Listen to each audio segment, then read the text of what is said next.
Imagine being promised thousands of pounds to drive a cleaner, greener car, only to discover that the real cost might come later, when you try to sell it. The United Kingdom government has just announced a sweeping new electric car grant, aiming to turbocharge the nation's switch to zero-emission vehicles. But experts warn, could this bold move spark an unexpected crisis in the used car market, undermining both consumer confidence and the government's ambitious climate goals?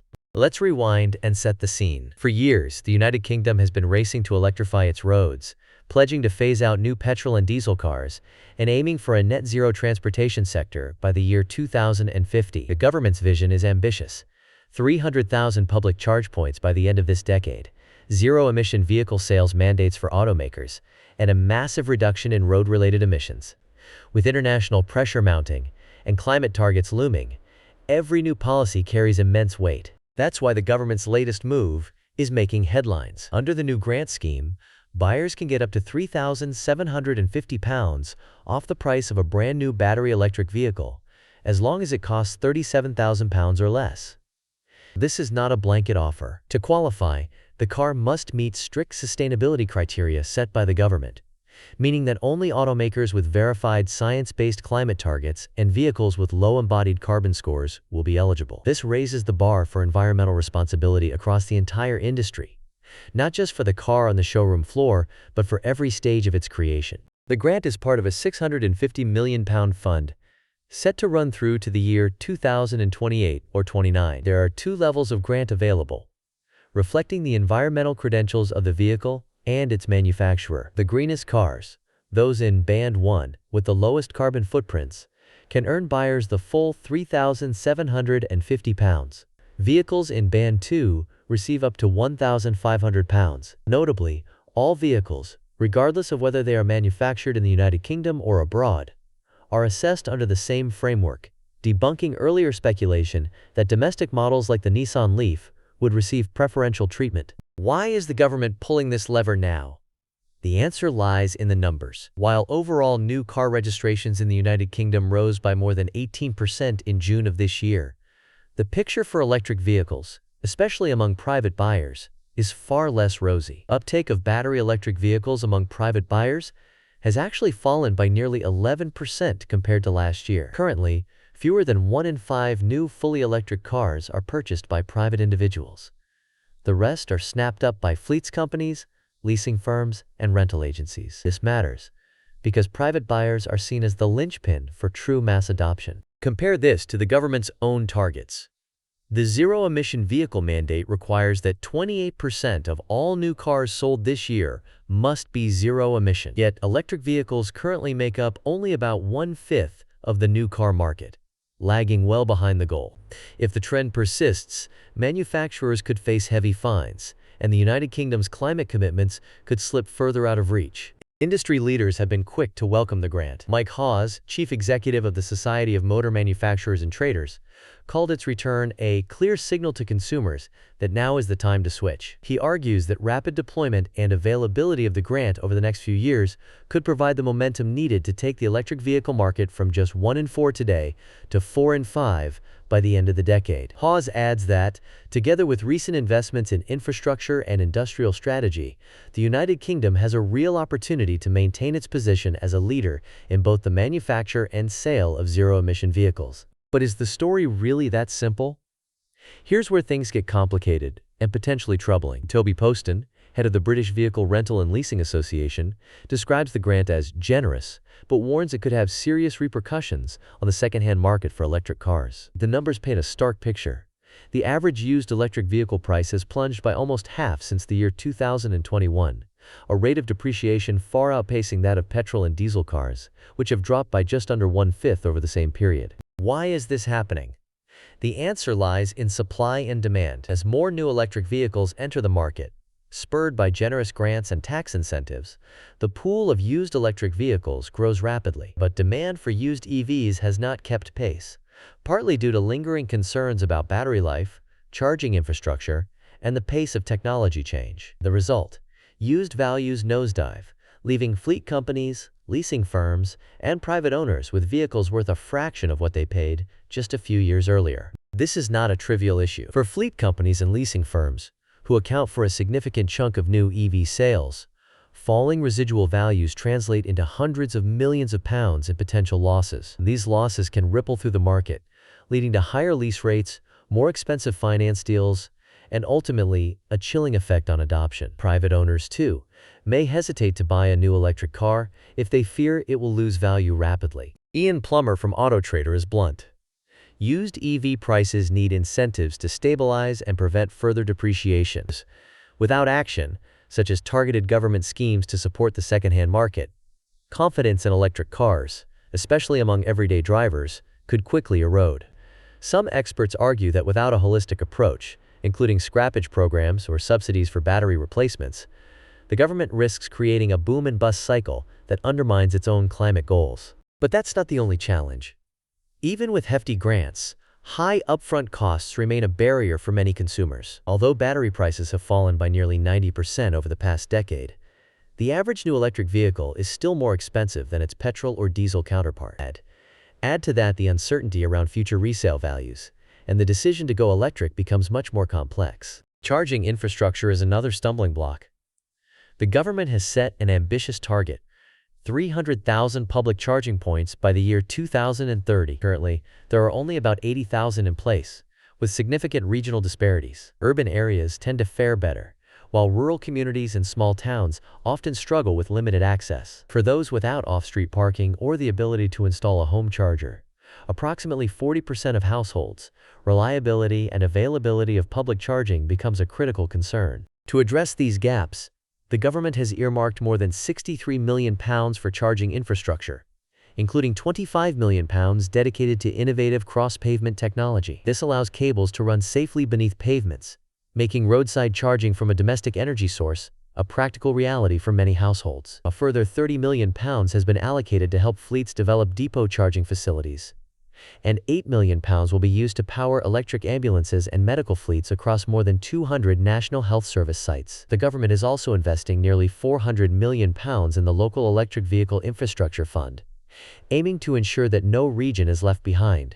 Despite these efforts, confusion over eligibility for grants, varying charging speeds, and ongoing concerns about grid capacity continue to cloud the picture. Tanya Sinclair from ChargePoint emphasizes that investment in reliable and widespread charging infrastructure is paramount for the electric vehicle transition, arguing that convenience must match or exceed what drivers expect from petrol stations. So, is the government's latest gamble on electric cars a bold leap forward, or a recipe for new problems? Could slashing the price of new EVs end up destroying the value of millions already on the road? The answer may shape not just the future of British motoring, but the entire economy. Let's imagine two possible futures. Down one road, Britain's electric revolution gains real momentum.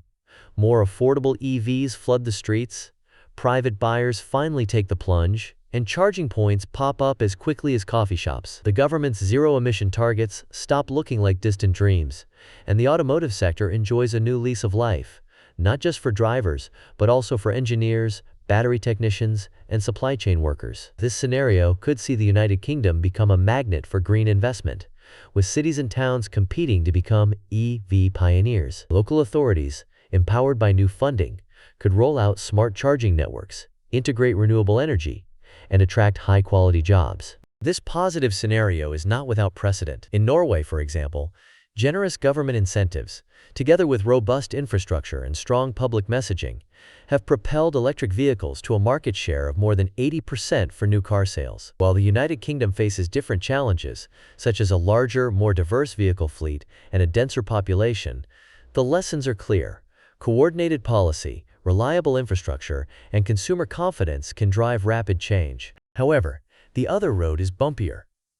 Rampant depreciation could persist, or even worsen, especially if the gap between new and used EV values grows wider. Families who scrimped to buy an electric car just 2 years ago may find their vehicles are suddenly worth half what they paid. Fleets, which make up a huge chunk of new EV sales, could face staggering losses when it's time to refresh their inventory, as Toby Poston of the British Vehicle Rental and Leasing Association bluntly warns. Further stimulating new EV registrations without supporting the used market risks, creating an even greater supply and demand imbalance, putting even more pressure on fast deflating secondhand values. In this scenario, confidence erodes, not just among buyers, but also among lenders and insurers who worry about the unpredictability of EV life cycles. Higher finance costs could wipe out much of the benefit from the grant, while the specter of falling values scares off would-be adopters. The result? A green revolution stalled by a crisis of confidence, with the United Kingdom losing ground to global competitors. It's important to note that the used EV market is not just a side issue. For every new car sold, several used ones eventually hit the market, and their value underpins the entire automotive ecosystem. If used values collapse, leasing companies may raise prices or pull back from offering EVs altogether, making it harder for ordinary consumers to afford the switch. Insurers, too, may increase premiums to offset the risk of rapid depreciation, while lenders may tighten credit standards. The ripple effects could be felt across the economy, from job losses in the automotive sector to slower progress on climate goals. But it's not all doom and gloom. Tucked between these extremes are hidden opportunities. The United Kingdom's strict sustainability requirements for grant eligibility could push global manufacturers to clean up their supply chains, giving British companies with strong environmental credentials a competitive edge. As automakers race to meet new standards, opportunities arise for innovation in materials, manufacturing processes, and logistics. British universities and startups may find themselves at the forefront of the green mobility revolution, exporting expertise and technology around the world. Local authorities, thanks to tens of millions in new infrastructure grants, can become leaders in smart charging tech. Imagine your city being among the first in Europe, where curbside charging is as easy as plugging in a smartphone. This could spark a wave of urban renewal, with cleaner air, reduced noise pollution, and new business opportunities. The expansion of charging networks could also create thousands of skilled jobs in construction, maintenance, and high-tech manufacturing. And as battery prices continue their steady descent, having already fallen by nearly 90% over the last decade, the used EV market may yet find its footing, especially if supported by targeted government schemes. Some experts suggest that government-backed warranties for used EV batteries, or subsidies for battery replacements, could provide reassurance to buyers and help stabilize values. Others propose scrappage schemes or tax breaks for buyers of used electric vehicles, making the transition more inclusive and accessible for all. Globally, the electric vehicle market is evolving at breakneck speed. According to recent projections, worldwide EV sales are expected to exceed 40 million units by the year 2030, with China leading the way. In the United Kingdom, Chinese automakers are rapidly gaining market share, accounting for nearly 1 in 10 new car registrations. This influx of affordable, technologically advanced models could further disrupt the market, putting pressure on both domestic manufacturers and the used car sector. At the same time, it offers consumers more choice and could help accelerate the shift away from fossil fuels, if managed carefully. What does all this mean for viewers like you? If you're thinking about switching to an EV, timing has never been more interesting or more complex. The new grant will shave thousands off certain models, but that bargain today could mean faster depreciation tomorrow. If you're a private buyer, pay close attention to which models qualify, what their projected resale values look like, and whether a used EV might actually offer better value for money as prices stabilize. Research is your best friend. Look beyond the sticker price. Consider the total cost of ownership, including charging costs, insurance premiums, servicing, and potential resale value. Tools like online calculators and third-party reviews can help you compare options. Remember that battery warranties vary widely between manufacturers, and the cost of replacement can be significant, although prices are generally falling. If you're in business running a fleet or leasing vehicles, the stakes are even higher. Assess the total cost of ownership, not just the headline price. Factor in not only government grants, but also ongoing tax incentives, infrastructure improvements, and the possibility that government may soon offer support for used EVs or battery replacements. Ashley Barnett from Lex Auto Lease notes that company car schemes remain a powerful driver of EV uptake, thanks to significant tax benefits for both employers and employees. Fleet operators should also keep an eye on government plans for supporting depot charging, which could make large-scale electrification more practical and cost-effective. For policymakers, the message is clear. Policy changes ripple through markets in unexpected ways. Today's headline grant could become tomorrow's cautionary tale, unless it's balanced with support for infrastructure, the used market, and consumer confidence. Ben Nelms of New Automotive emphasizes that grants should prioritize accessibility for all consumers, not just those buying new cars. Quentin Wilson from Faircharge argues for a value-added tax cut on public charging, making EVs more affordable for the millions who cannot charge at home. These and other policy tweaks could help ensure a fair and inclusive transition. Here's a secret fact that rarely makes headlines. The biggest winners might just be local councils, with more than £63 million earmarked for charging infrastructure. Some $25 million just for technology that lets you run a cable under your own pavement. Innovative cities and towns could emerge as EV pioneers, attracting investment and green jobs for years to come. Councils that act quickly and creatively could transform their communities, boosting public health and economic growth in tandem.